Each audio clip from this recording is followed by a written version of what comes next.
Olá pessoal, tudo bem? Como estão? Espero que sim, que estejam bem, felizes. Estamos aqui para mais um bate-papo, mais um programa, sempre trazendo pessoas especiais que têm vida com Jesus, testemunham histórias e boas histórias, tá certo? Convidamos um amigo que está aí à frente de uma igreja, querido. Você sabe o que é estar à frente de uma igreja? Você sabe o que é pregar aos domingos? Você sabe o que é liderar uma igreja? Você não sabe, talvez, mas ele vai contar um pouco desse desafio, desafio de ser pai, desafio de casar, desafio de tantas e tantas coisas no programa de hoje. Você que está assistindo pelo YouTube, se inscreva no nosso canal, compartilhe, se inscreva. E você que está pela Super Sinop, canal 7.1, fique até o final que você vai ser abençoado e edificado. Tudo bem, Marlon? Como você está? Eu tô bem demais, como diz meu cunhado, melhor que mereço. Eita, é o slogan dele? É, o É o slogan bordão? dele. Ele fala isso e tô muito feliz de estar aqui com você. Um prazer, uma honra estar aqui com você, compartilhando Que aquilo que Deus tem isso, feito em hein? nosso meio. Eita glória! A Gabi já esteve aqui contando um pouco da sua vida, sua trajetória. Sim, Na época a gente falou um pouco de política, hoje não vou sim. falar de política não. Apesar Jesus. que tem aí uma sogra aí que já tá meio que, Tá, né? ela não para não, ela tá cumprindo o chamado dela. E agora eu fiquei sabendo pela notícia e pela internet aí que pode ser uma candidata a deputada federal. Cara, você acredita que eu fiquei sabendo junto com você? A internet conta essas histórias ali, Verdade. né? Eu vi só ela Nossa, num treinamento e tal, eu isso, falei, olha só, exatamente. buscando informação, buscando Claro. conhecimento, eu acho É. que ela tá certa. Sim, claro, tá. Mas para começar, se apresente para nós então, quem é o Marlon? Bom, meu nome é Marlon, eu sou nascido em Juara, morei ali até os meus 11 anos de idade. Depois vim para Sinop. Nós viemos ajudar o meu tio a fundar uma igreja, a segunda igreja da Evangelho Quadrangular aqui em Sinop. E posteriormente a isso eu comecei a descobrir o mercado de trabalho, fui trabalhando e tal, e nunca mais voltei embora. Amo essa cidade de coração e encontrei aqui a minha família, né? Construí uma família junto com a minha esposa. E aqui Deus tem me forjado e provado e Deus tem dado a vitória neste lugar. E eu amo Sinop do fundo do meu coração. Sinop é o lugar que parece que eu nunca saí daqui, é o lugar que Parece até que nasceu já. parece que eu até que nasci aqui. Às vezes que as pessoas pode, me né? perguntam onde você nasceu. Eu falo, onde nasci mesmo? Nasci em Juara, mas Juara. considero muito Sinop como a minha casa. Você falou então a família veio para cá para ajudar o teu tio. Isso, nós viemos pra cá. Qual que era a segunda? Meus irmãos estudavam aqui já e meu pai tinha uma empresa muito flexível, então ele conseguia estar aqui, mesmo tendo a empresa lá em Juara, ele conseguia estar aqui. Uhum. E aí nós viemos com esse intuito de ficar mais próximo dos meus irmãos e também ajudar a igreja que estava iniciando lá em 2011. Essa segunda quadrangular, qual que Isso. ela era? Que localização de Sinop? Quem Ela que era? ficava ali quem no que estava liderando? Ali era o meu tio, o pastor Reginaldo Gomes, e ela ficava ali no bairro Jardim Jacarandás. O Reginaldo Gomes é seu tio. Ele é meu tio. Cara, eu não sabia, olha só. Você não sabia? Não sabia. Ele é meu tio. Muito bem. Por muito tempo nós congregamos ali, né? E depois aí eu fui pra IPR, fiquei um tempo Ficou na um IPR, tempo na IPR. depois voltei pra Quadrangular, Lá na agora IPR na você quarta. começou a fazer aquela voz, você tocava baixo, obviamente, Sim. baixo, e aí você tinha lá um microfone lá que eu lembro que dava um eco, dava Né? fazia um negocinho tipo assim. O que era aquela técnica? Na realidade ali Puxado era... do Morada, se eu não me engano. É um microfone de efeito, né, que a gente usava como banda. E os meninos me colocaram na missão de fazer o microfone. E eu sempre fui muito pra frente, então tudo que me vinha à mão fazer, eu fazia Não, e com ficava, vontade. E ficava bom, rapaz. Não ficava legal. Era o Depois nós fomos auge. aperfeiçoando e foi ficando legal. O começo era meio estranho. É porque ninguém tava acostumado, Não. né? Era algo que outra banda fazia e aqui ninguém fazia isso. Eu De lembro que repente- nos primeiros cultos que a gente fazia ali, daqui a pouco os irmãos olhavam assim e começavam a procurar assim, Da onde tá vendo para as isso? caixas de som, o que tá acontecendo aqui? E era o E era Marlon o microfone lá, de efeito. fazendo uns... Quase isso. Deixa eu te perguntar, a grande pergunta aqui, e logicamente nós conversamos sobre Jesus, e esse é o intuito do bate-papo, do Sim. programa. As pessoas me encontram e falam assim, leva fulano, leva ciclano para conversar com você, tem umas histórias legais. Aí eu pergunto, mas ele já teve um encontro com Jesus? Ah, não, ele não teve um encontro com Jesus. Falei, cara, a história dele pode ser muito boa, Sim. mas se ele não teve a história mudada por Jesus, a história Sim. dele ainda precisa ser transformada É. e precisa ainda ser moldada essa história. Quando ele tiver encontro com Jesus, eu quero bater esse papo com ele. E como que foi o encontro do Marlon com Jesus? Cara, então, eu praticamente fui criado dentro da igreja desde os meus 3, 4 anos de idade. A minha mãe já me levava para a igreja. Né? Ela fazia muita questão que a gente participasse e quando a gente não queria ir, então ela quase obrigava a gente a ir à igreja. E eu fui criado nesse contexto. Só que como todo bom filho que vai à igreja, às vezes a gente está na igreja, mas a gente não se encontra com Jesus. E ali eu vivia o Deus dos meus pais, vivia o Deus dos pastores, vivia aquela realidade de cristianismo, mas nunca tinha encontrado-se com o Senhor face a face. E foi num encontro com Deus de crianças, eu acho que eu tinha meus 8, 9 anos, que ali eu vi a presença do Senhor Palpavelmente. Como é que é? Palpavelmente. Isso aí. É, Eu vou repetir que eu vou errar.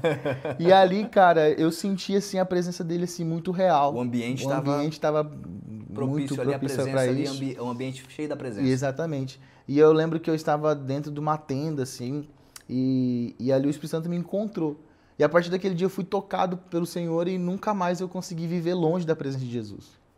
Então a primeira experiência com Jesus foi neste lugar. Posteriormente eu batizei com meus 11 anos de idade, desci as águas. E aí comecei a viver uma vida cristã, como todo bom cristão, ir da igreja, servindo a Jesus e tudo mais. Lá pelos meus 17 anos eu tive a minha recaída ali, né? Fui conhecer um pouco o mundo, né? Fiquei 3 meses assim conhecendo um pouco o que era esse cenário externo da igreja. Foi por muito pouco tempo, eu lembro que o meu reencontro real aconteceu no meio de um rolê, assim, de uma galera aleatória. A gente estava num lugar afastado da cidade, era muito conhecido, chamado por Beco, o nome já é meio estranho, meio né? Suspeito esse beco aí. E a gente estava ali entre amigos e eu lembro que eu não tinha bebido, não tinha feito nada, mas eu estava no lugar assim, e eu olhei para a rua, e a rua ela estava cheia de jovens. E ali eu tive a voz do Espírito Santo foi muito clara ao meu entendimento. Ela falou assim: filho, esse lugar não é para você, e essas pessoas que estão aí estão precisando ouvir a tua voz através da minha vida. Olha só. A minha voz através da sua vida. Aí eu falei, cara, essas pessoas precisam de Jesus. E aí depois daquele dia eu voltei pra igreja e nunca mais saí, tô até hoje. Você ficou quase 3 meses, você falou fora. Foi entre 2, 3, 4 meses. O que te levou? Foi assim, cara, tô na igreja há tanto tempo, a galera ali sorri, dá risada, são felizes. Será que são felizes mesmo? Você foi pra esse lado? Cara, você foi porque alguém te levou? Eu acho que a maior questão do jovem hoje cristão é a curiosidade, né? Porque como eu fui criado na igreja, eu nunca tive esse contato, essa experiência de ver como era a coisa. Então, acho que o primeiro ponto é a curiosidade. O segundo ponto também é a influência de amigos, né? Porque aí você vai conhecendo pessoas e quando você vê, você já está lá no meio, inserido naquele contexto. Mas eu sempre digo que quem é cristão, quem já foi tocado pelo Espírito Santo, não consegue viver nesse ambiente. Não consegue nem desviar. Consegue. O pastor Renan falava uma frase que era muito legal. O cara não consegue nem fazer coisa errada de boa, né? Tranquilo ali. Nem consegue pecar tranquilo, com a mente tranquila. Não, ele sempre faz alguma coisa com a mente carregada, a mente... O Espírito Santo vai ali, vai tocar a sua começa vida. a se incomodar com aquilo que você está fazendo, assim que é o temor, né? Lá. Exatamente. E aí a pessoa, ou ela cede e volta, ou ela cede e volta, né? Não tem como. Então eu sempre falo, quem já pisou no santo do santo não consegue viver em lugar nenhum. A pessoa, ela tem que viver onde Deus quer para ter paz no coração e viver de acordo com a vontade de Deus na vida dela. E dentro da igreja, a gente conversou, lógico, no começo aqui, questão do baixo, enfim. Dentro da igreja, o instrumento que você tocava sempre foi o baixo? Eu comecei, na verdade, com guitarra. Não, comecei com violão. Foi o primeiro instrumento que eu aprendi. Tem uma história legal com o violão, porque o meu irmão mais velho, ele pediu pro meu pai, na juventude, uma guitarra e uma caixa de som. Meu pai deu. Meu irmão passou, acho que 6 meses tentando tocar, não conseguiu, não evoluiu, deixou a guitarra parada, meu pai deu para a igreja. Então, eu cresci e pedi pro meu pai a mesma coisa. Meu pai falava assim: não, filho, eu não vou te dar porque você vai fazer como seu irmão. Eu já sei, você vai tentar e não vai conseguir, vai depois devolver a gente vai ter que doar a guitarra. Eu falei: não, pai. E era um instrumento caro na época. Eu falei: não, pai, eu vou conseguir. Ele falou assim: bom, já que você quer tanto, então você vai me provar que você consegue. Você vai tirar uma música e quando você tirar essa música, você vai tocar pra mim, eu vou ouvir e se eu achar que tá bem feito, a gente vai comprar um violão pra você. Olha só. Falei: beleza, quanto tempo eu tenho? Ele falou: 1 semana.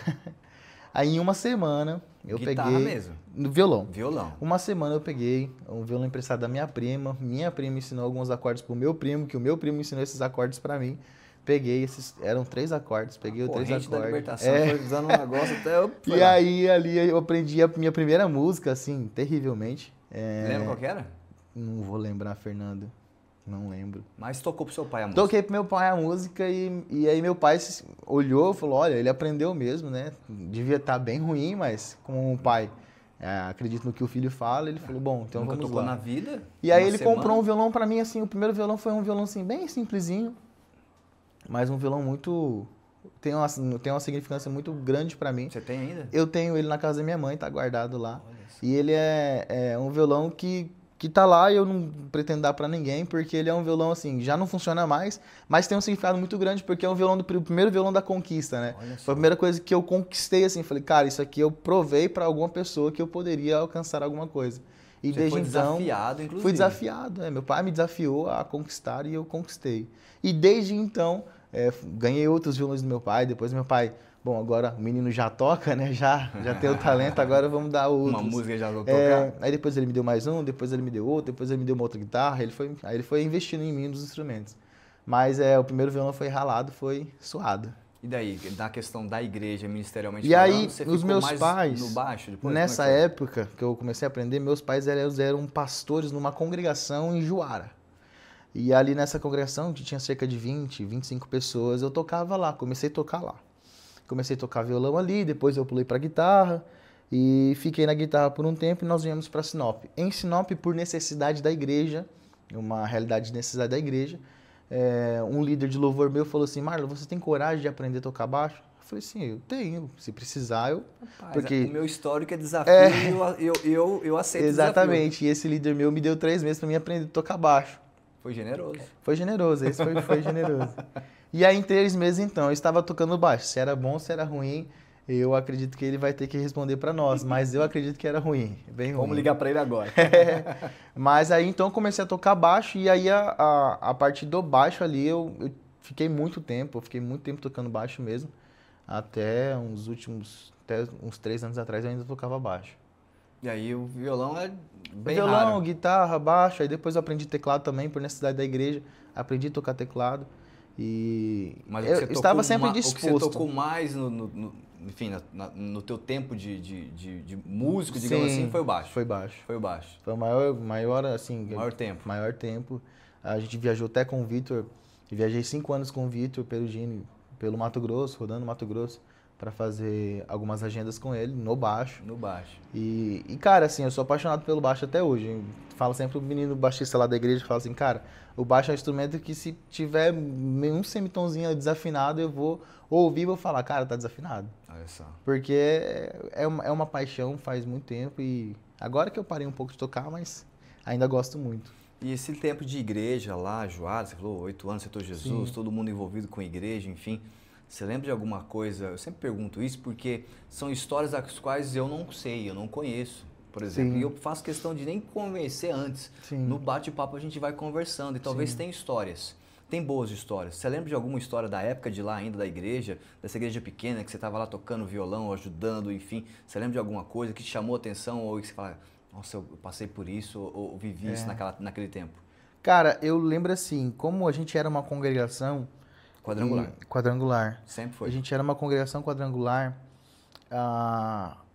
O sonho de toda a congregação é tocar na sede, né? Todo músico da congregação é tocar na sede.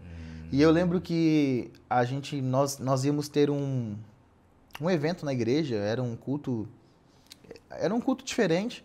E eu lembro que a nossa congregação ela foi convidada para fazer o louvor. E esse dia em especial foi um dia muito feliz para mim, eu tenho fotos disso. Que foi um dia muito feliz para mim, porque eu lembro que aquilo ali foi uma conquista de algo que eu desejava no meu coração. Eu não falava para ninguém, obviamente, mas eu tinha um desejo no meu coração, cara. Eu acho que expressar aquilo que tinha dentro de mim, que era subir nervosíssimo. Subi no altar nervosíssimo, minha mão tremia. E o guitarrista da igreja, da sede, falou para mim, calma, tá tudo bem, vai dar tudo certo. E eu, meu Deus, não vai dar tudo bem, então, não vai dar tudo certo. E aí, no fim... eu lembro que nós tocamos uma música que eu amo até hoje, que é o Escudo da Voz da Verdade. E no meio dessa música a gente criou, né, um solinho de guitarra. E aí eu fiz esse solinho de guitarra e quando eu consegui executar esse solinho de guitarra, eu fiquei muito feliz. E ali marcou, sabe? Essa história marcou dentro de mim. Eu devia ter os meus, sei lá, 9, 10 anos no máximo. E já estava ali fazendo um louvor ao Senhor. Eu sempre, dos últimos anos, né, até... Tem uma pessoa muito próxima a mim, ela sempre anota coisas que acontecem na vida dela. Ela tem lá o livro dela, o caderno dela, até no dia. O que aconteceu no dia, ela vai anotando. Anotando. Sou grato por isso, por aquilo outro. Inclusive, mora comigo, inclusive. Sim. Casou comigo, olha só. Olha só que coisa boa. Esposa, né? Então, assim, a gente às vezes esquece de coisas que aconteceu na nossa vida, né? E exalta o nome do Senhor, logicamente. Conquista, por exemplo, desse violão que seu pai te deu.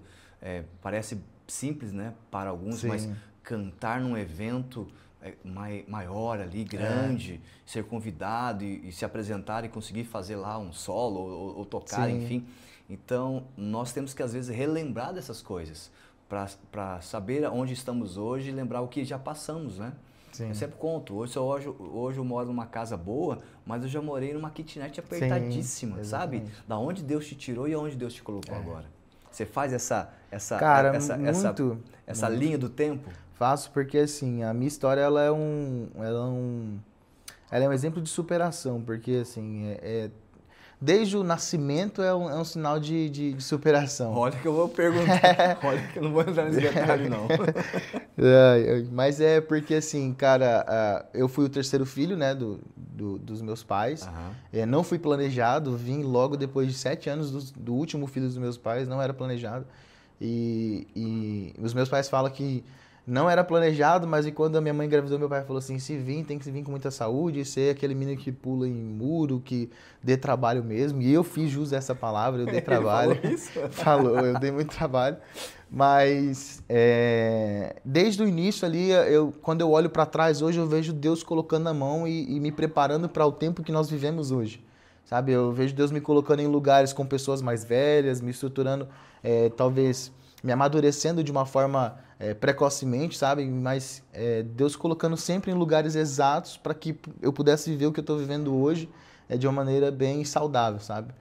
Talvez te impulsionando ali. Foi, exatamente. A minha mãe sempre fala que os meus amigos, né, de infância sempre eram 3, 4 anos mais velhos que eu. Ela falava, filho, você não conseguia ter amigos da sua idade. Todos os seus amigos eram mais velhos que você e você conversava na mesma altura. Você chegava numa roda de amigos, você conseguia conversar com um adulto facilmente. E, Fernando, eu acho isso muito interessante porque hoje eu chego com uma pessoa mais velha, de 60, 70 anos, e, cara, eu converso com ela como se ela tivesse 20. Consigo conversar com ela tranquilamente e o diálogo ele flui de uma maneira bem legal. E eu falo, cara, da onde será que veio essa, sei lá, se é um dom, mas de onde veio isso, né? De conseguir entender a pessoa mais velha, conversar com pessoas mais velhas e aproveitar das pessoas mais velhas que tem a experiência. A experiência é gigantesca. Exatamente. Uma pessoa que tem 5, 10, 15, 20 anos mais que você. Cara, tem muita coisa que que eu não faço nem ideia que passou, né? Meu pai é um cara muito experiente, assim. Meu pai ele é um cara muito centrado. E meu pai passou por muita coisa. Então, a história do meu pai, ele é uma história muito de superação também. Então, tudo que meu pai passou, ele nos ensinou que tudo a gente pode conquistar. Sendo fiel a Deus, meu pai sempre foi fiel a Deus, sendo trabalhador e muito honesto. Então, assim, esses 3 pontos que meu pai sempre passou para nós como filhos e eu carrego comigo até hoje e eu sei que eu posso conquistar tudo através disso. Confiando em Deus, sendo fiel a Ele, sendo trabalhador e sendo honesto. Deixou esse legado para você. Deixou, ainda está deixando para nós, né? Tá vivo ainda. Não, sim. Digo assim, né? Sim. Carrega isso porque plantou isso lá no começo, falando sobre essas questões para você. Exatamente. E qual foi essa importância da sua família para você? Por quê? Existem famílias desestruturadas. Sim. Existem famílias todas despedaçadas, digamos assim, né? Existem mães que estão com seus filhos sem o seu marido, às vezes homens sem a esposa, divórcio acontecendo, enfim, várias crises no relacionamento das pessoas. Sim. Casamentos destruídos, enfim, tantas coisas.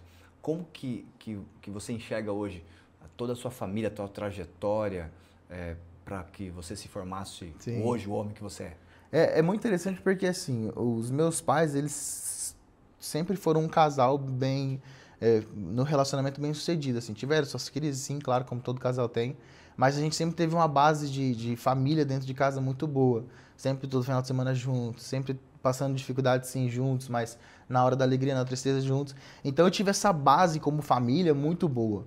E isso reflete muito na vida adulta, né? Eu falo assim, cara, se hoje eu sou um adulto centrado, que eu não tenho ciúmes excessivos de ninguém, não busco nada disso, é porque dentro de casa eu tive esses maiores exemplos que a confiança um no outro ali vai gerar uma vida muito boa. E os meus pais, eles foram essas pessoas que nos deram total suporte, total segurança para que a gente pudesse viver ali da melhor maneira.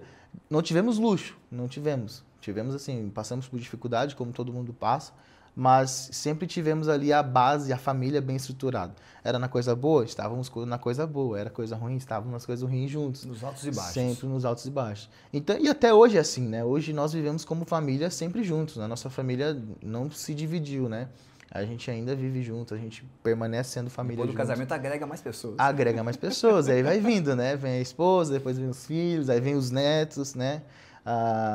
E depois, ainda os meus irmãos já têm filho, então foram os primeiros a ter filho. O meu irmão mais velho, ele tem 2 filhos, então vem os sobrinhos, e vem a minha cunhada, a minha irmã ainda não casou, mas vai casar. Então vai agregando as pessoas ali, vai constituindo a família em si, né?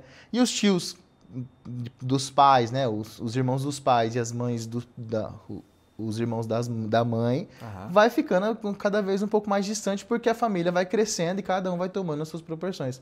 Mas a gente nunca deixa de ser família, a gente sempre está junto, sempre unido para fazer aquilo que vem a mão a fazer. Mas depois do casamento, é mais ligado com a família da esposa ou é sua família?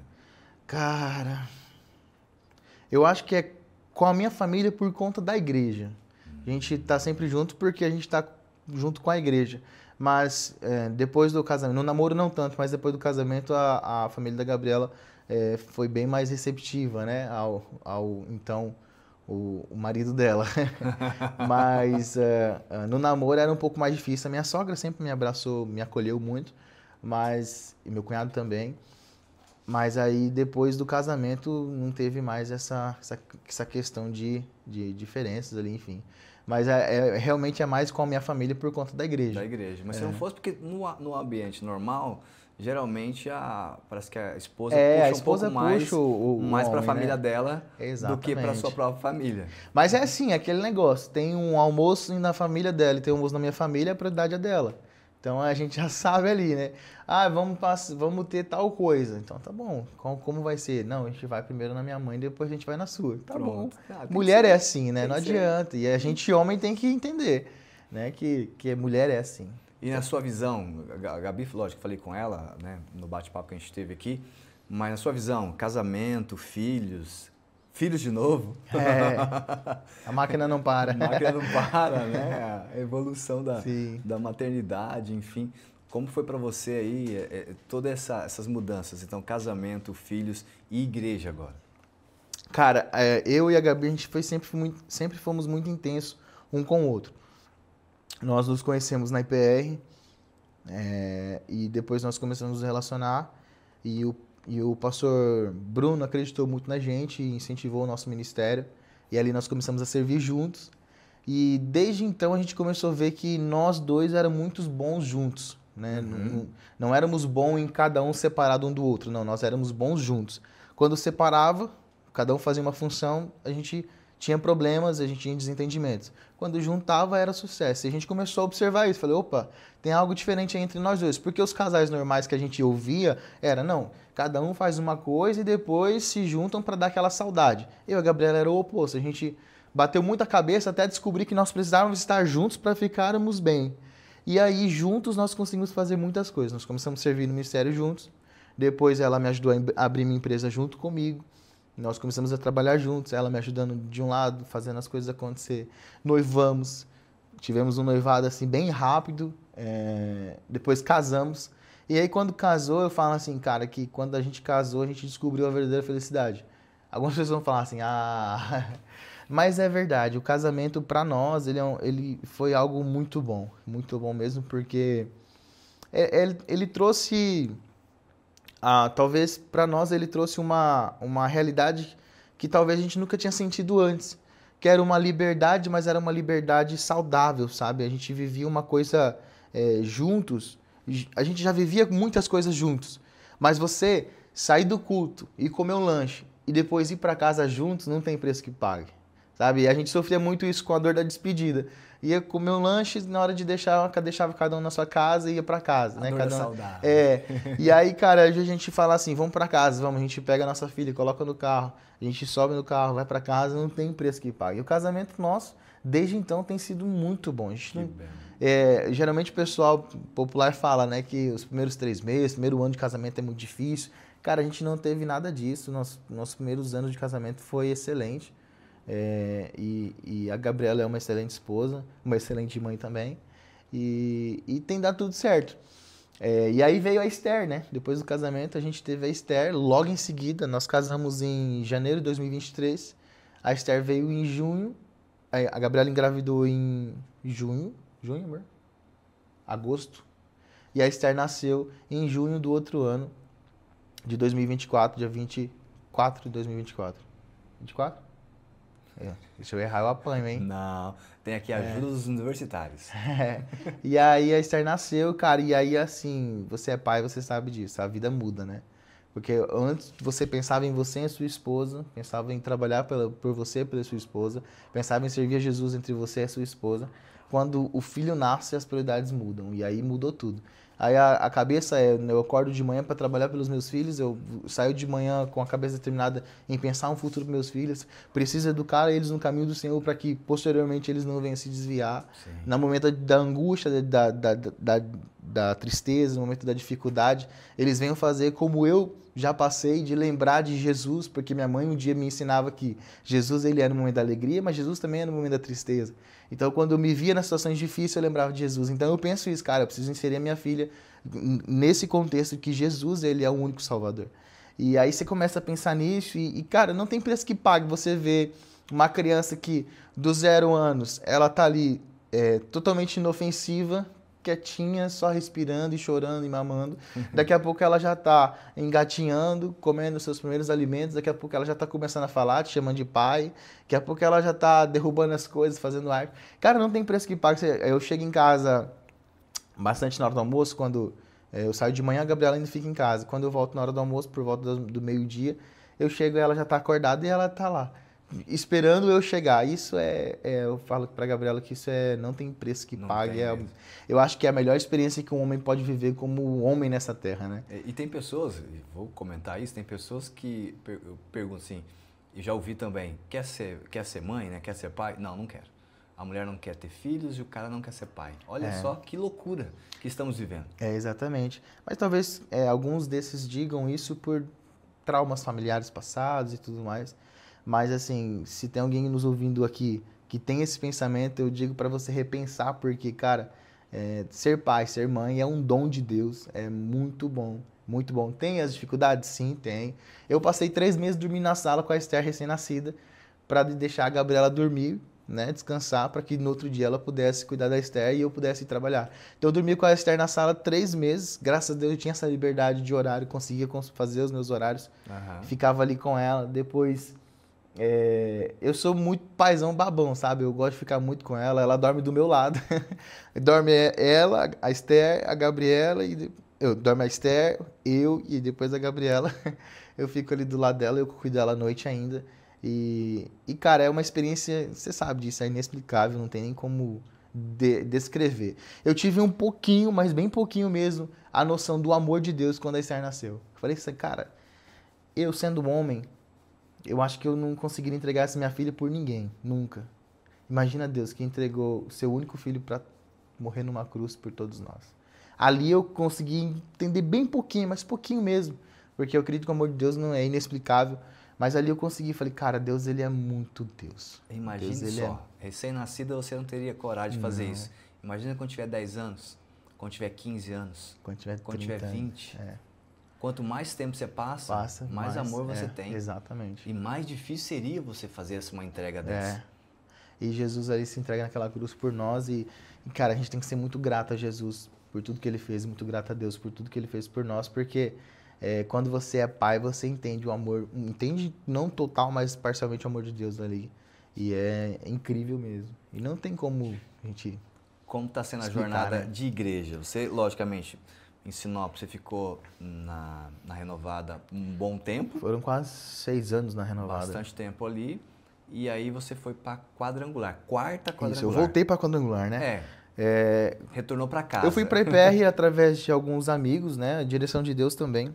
Quando eu cheguei na IPR, o Márcio, você conhece o Márcio Barros, me colocou de banco ali, me esquentando no banco por 9 meses, até ele então deixar eu tocar o baixo. Vamos ver quem que é esse menino aí. Exatamente, o pastor Tilica já me conhecia, mas mesmo assim ficamos ali por seguir os protocolos da igreja, ficamos ali um tempo.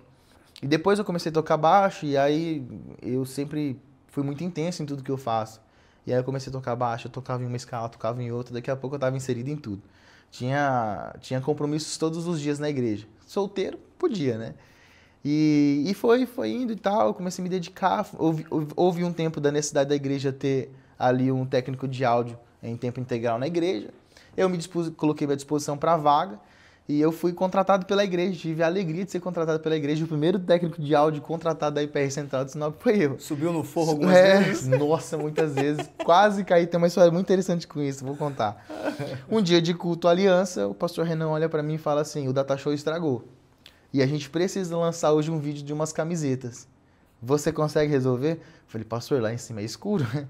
Ele, é escuro, né? Tem uma lanterna? Aí eu falei, relaxa que eu vou resolver. Coloquei a minha escada lá na lateral e subi no forro. E ali você conhece, já subiu lá? O forro ele é em formato de uma cruz.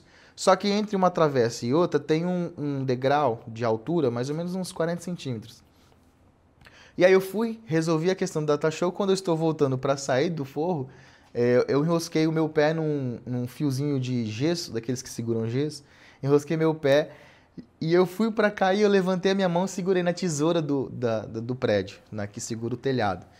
Mas se eu não seguro ali, eu tinha caído em cima do Lucas que estava cantando no meio do culto.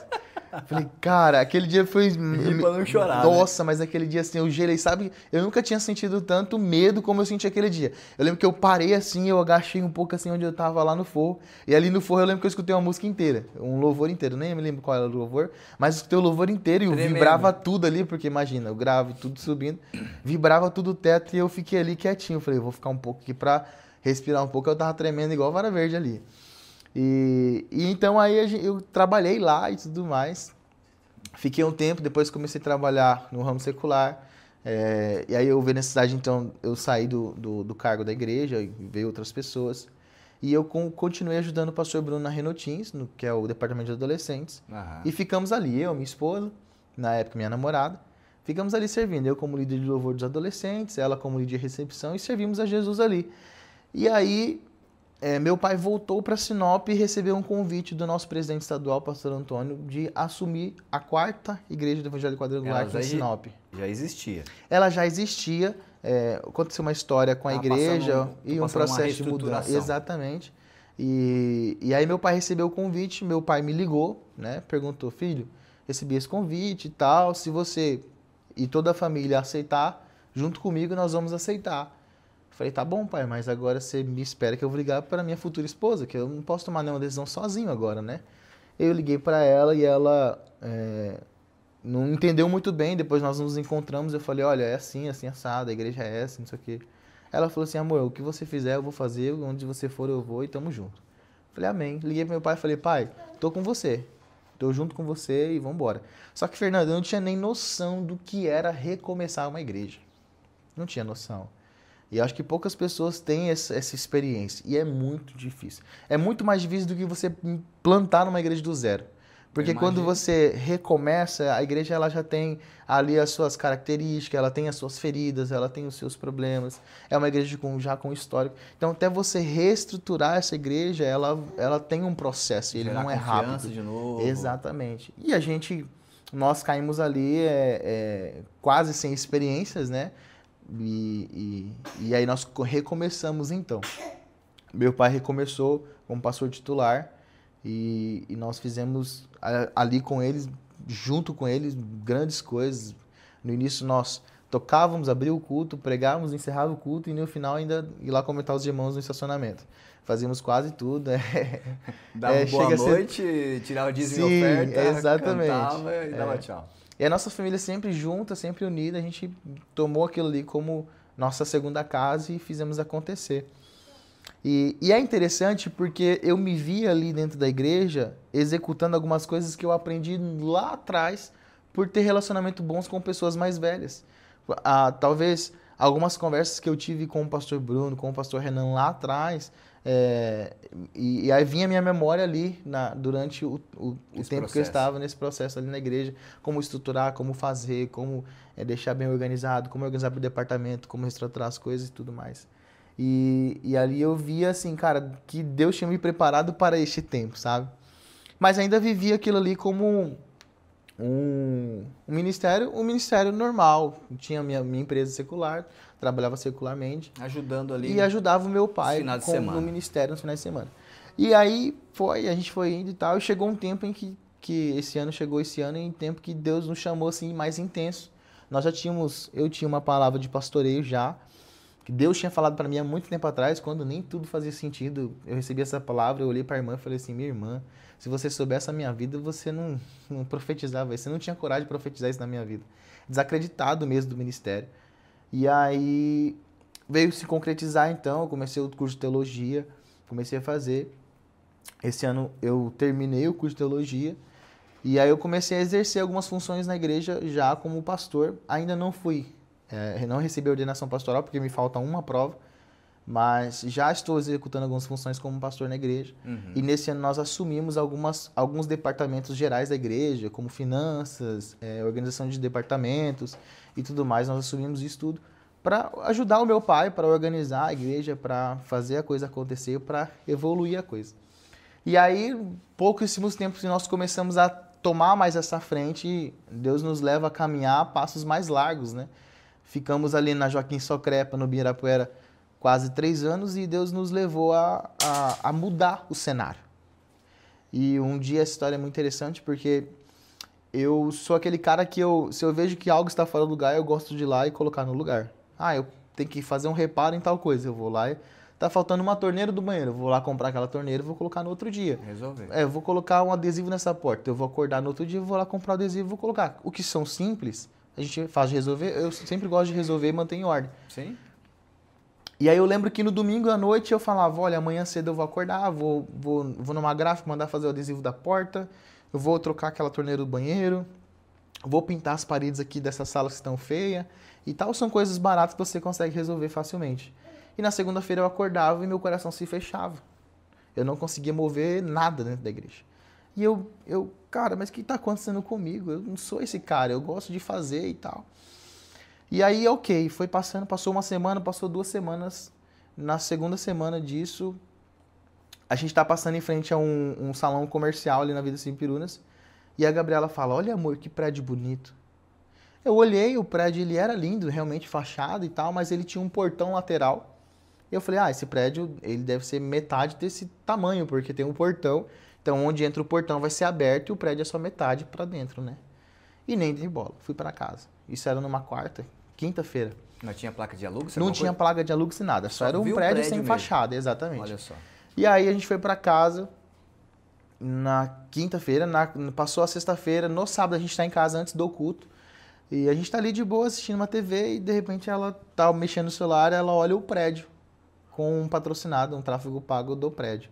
Ela fala, olha amor, aquele prédio que eu te falei, ele não é como você tinha falado, ele é o prédio inteiro. Aí, Fernando, eu peguei, olhei o celular, falei, nossa, esse prédio é muito bonito e dá uma igreja perfeitamente. Ela falou assim, dá mesmo. Quando eu olhei quem era que estava patrocinando, era Mundial Lançamentos, que inclusive o Dasley, grande Dasley, tinha parceria com eles, trabalhava com eles, né? Sim. Então eu liguei pro Dasley, falei, Dasley, você tem esse prédio disponível aí no seu portfólio? Ele falou, Mário, tenho sim, que você quer ir lá ver o prédio? Aí eu, quero. E no caminho do prédio eu pensei, cara, mais rápido assim, tipo, fácil, né? Cheguei lá, olhei, na hora que eu entrei dentro do prédio, tava vazio, sem nada, olhei o prédio e falei, meu Deus, aqui dá certinho. Sabe aqueles filmes que a cabeça vai carregando as coisas?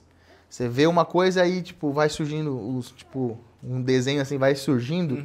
E aí foi mais ou menos isso que aconteceu na minha cabeça. Eu pisei o pé dentro do prédio, eu olhei para o prédio, dentro assim, no auditório, a minha cabeça já foi fazendo. Ali eu vou fazer tal coisa, ali dá pra fazer tal coisa, ali fazer tal coisa, faz isso, faz aquilo, pronto, tá pronto.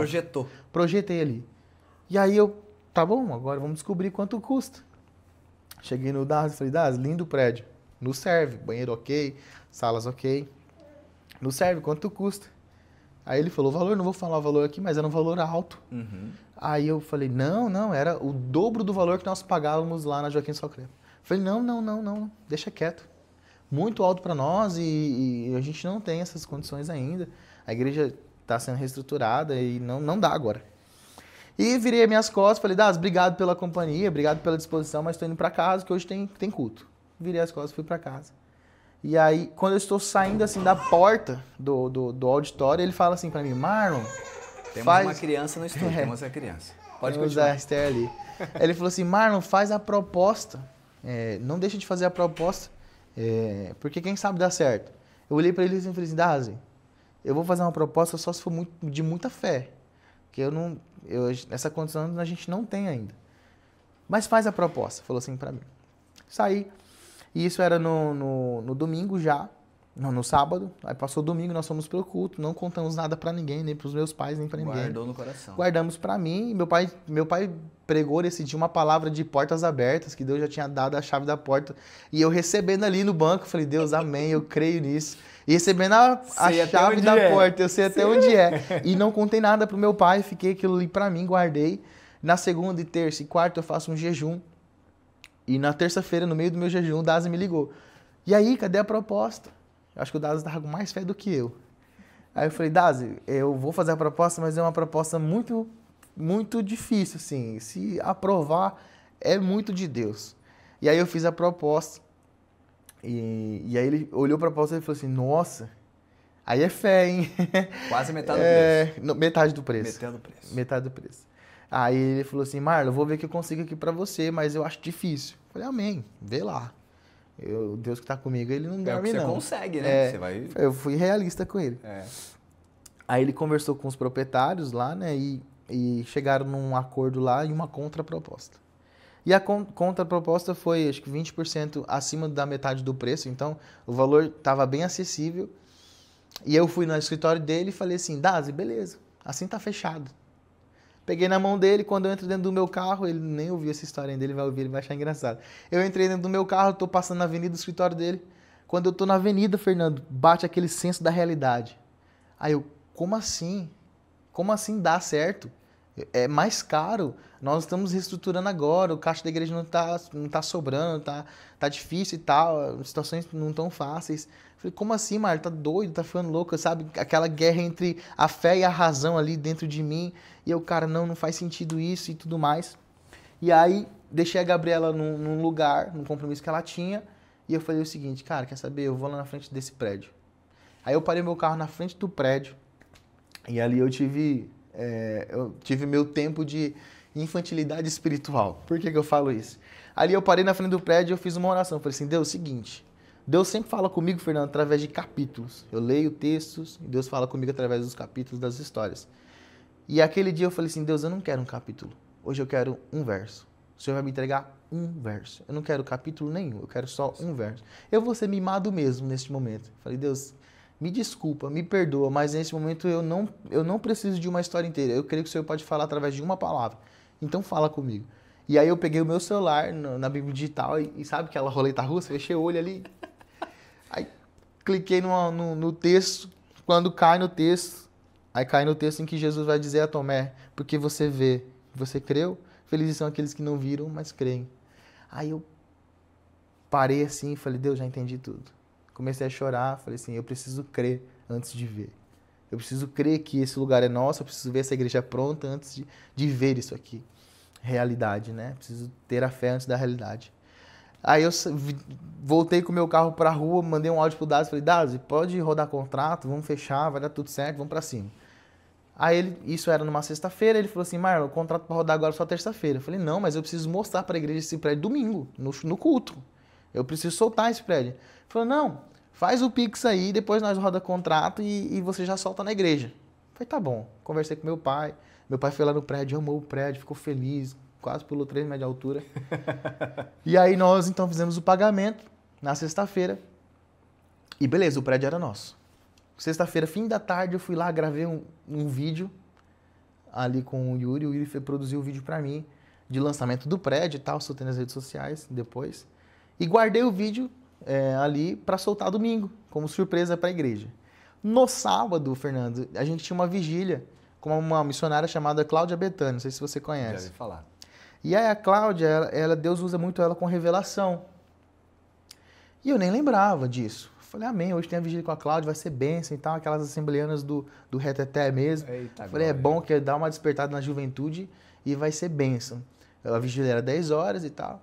Passei o dia inteiro ali, apaixonado porque então tínhamos alugado o prédio, feliz demais, vontade de expor para todo mundo, mas ainda não podia. Falei, amém. Quem sabia do lançamento do prédio, do aluguel do prédio era eu, minha esposa, o meu irmão, a minha cunhada, minha outra irmã, o meu pai e minha mãe e o Yuri que gravou o vídeo. Só. Aí, beleza. Fomos pro culto. Ela começou a pregar ali, tivemos um louvor abençoado, ela começou a pregar. E quando ela começa a pregar, ela chega no meu pai e fala assim, não é tempo de você parar, mas é um tempo de você descansar. Aí ela libera algumas palavras a mais ali para ele e vai para minha mãe. Fala pra minha mãe, mulher, deita tua cabeça no travesseiro e dorme, porque minha mãe estava muito preocupada com tudo que tá acontecendo. Deita sua cabeceira no travesseiro e dorme, descansa, né? Sim. E aí quando ela tá orando pela minha mãe, Deus ali revela para ela o aluguel do prédio. E aí ela fala assim, e Deus está me falando que vocês estão de mudança. É um novo tempo para essa igreja. Vocês vão mudar desse lugar aqui, esse lugar não vai ser mais a igreja de vocês, existe um lugar preparado para vocês. E aí você imagina, eu, a Gabriela, meu pai, minha mãe, os meus irmãos estávamos ali, só nós sabíamos daquilo. A gente ficou assim, cara, agora tá aí a realidade da coisa. O fato. A confirmação. Falei, agora a gente não tem que ter mais dúvida, a gente tem que crer. E ali,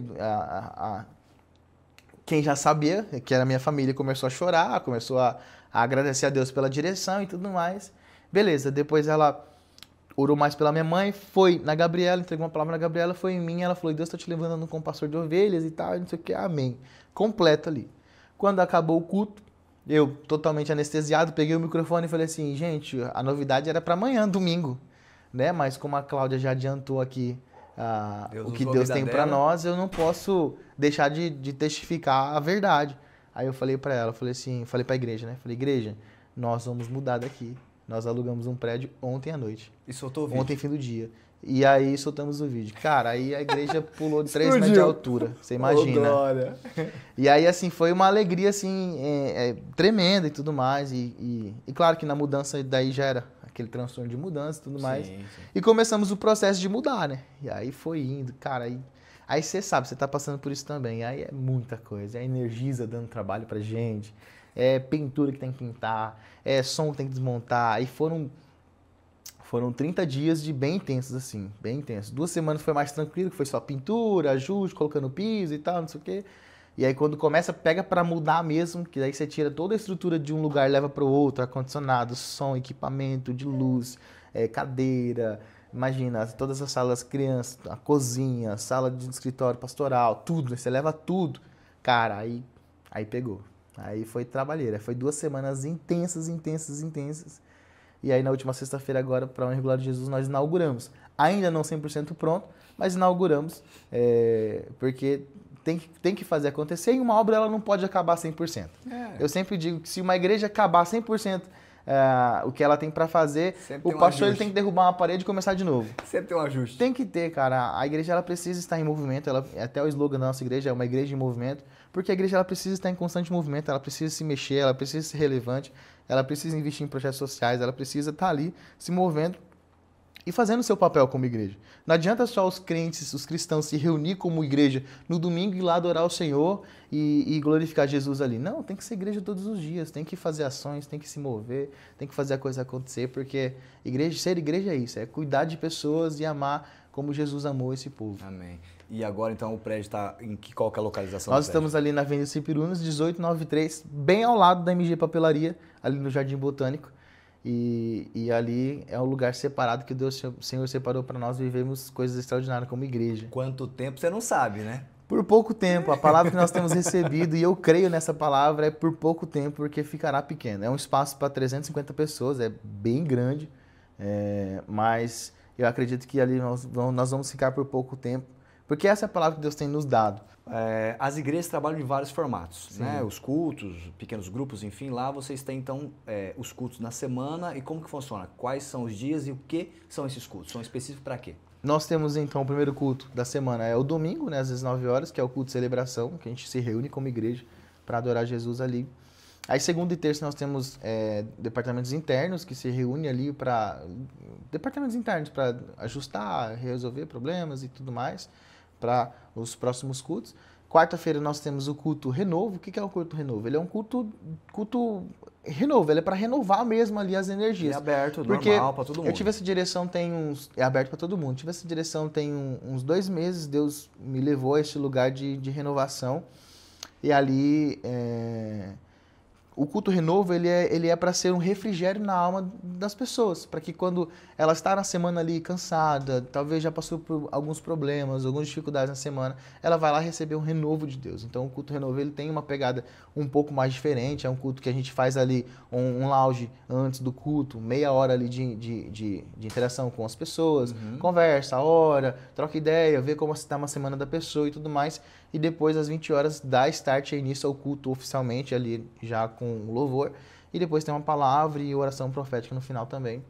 E é um culto excelente. Nas quinta-feiras nós temos os nossos QGs, né, que é os pequenos grupos.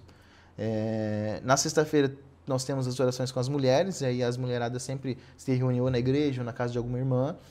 No sábado temos o culto Eleven, que é às 20 horas, o culto de jovens, que eu sempre digo Você que... ficou à frente bastante tempo? Fiquei bastante tempo, ainda estou, e Deus está levantando um casal aí que vai dar tudo certo. Amém.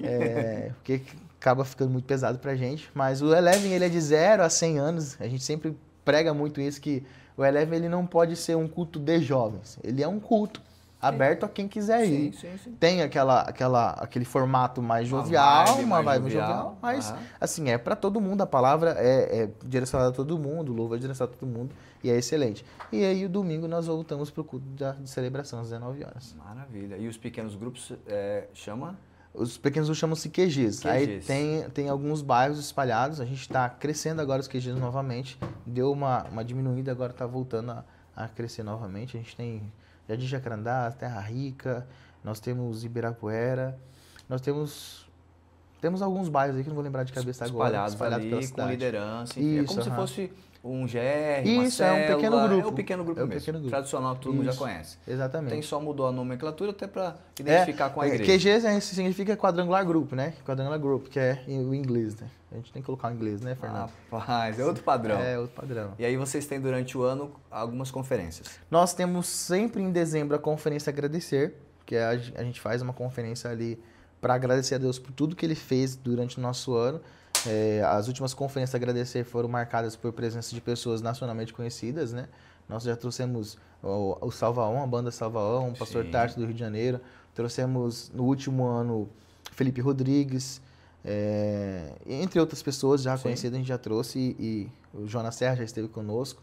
E Deus tem sempre marcado o nosso tempo a partir da Conferência Agradecer.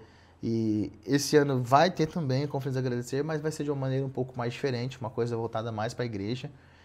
Até por conta do tempo que estamos vivendo, nós gastamos muito nesses últimos 30 dias, né, com mudança. E aí, então aperta um pouco. demais fazer evento, né? O evento, ele, como faz um evento gratuito, então você tem muita despesa entre passagem aérea, hospedagem, alimentação, você trabalha com isso, você sabe disso. E aí nós falamos, bom, esse ano a Conferência Agradecer vai ser algo mais interno da igreja mesmo.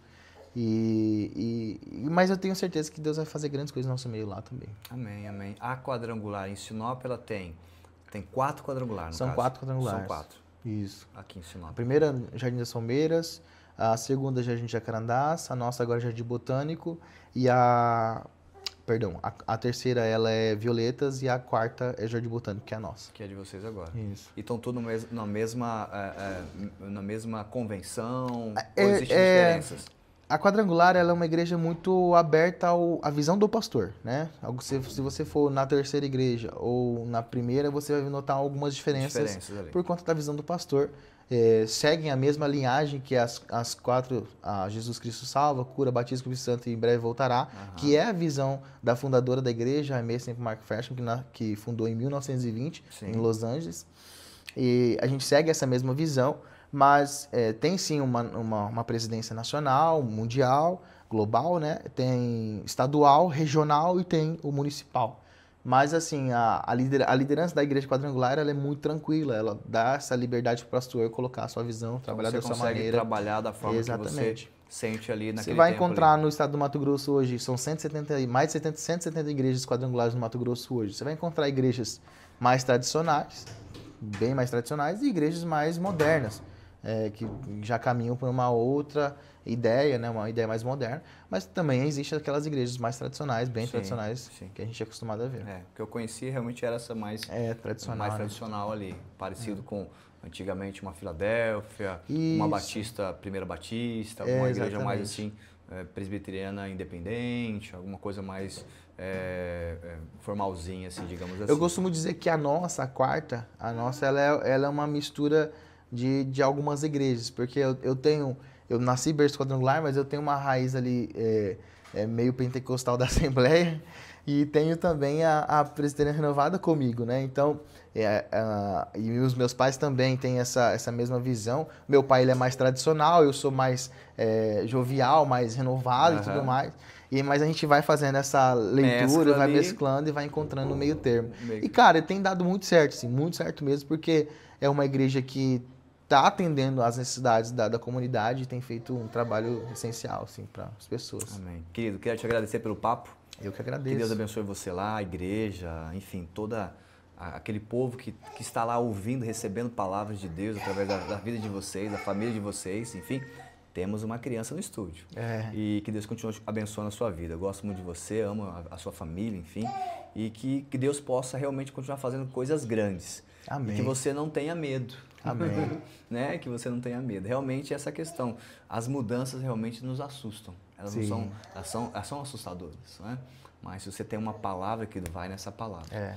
Então eu te agradeço pelo papo. E o convidado tem um privilégio de liberar uma palavra para quem está nos assistindo. Que legal. Eu vou liberar então a palavra do culto domingo agora que eu acabei pregando na igreja, que é Salmos 33, verso número 6, que diz: Feliz é a nação cujo Deus é o Senhor.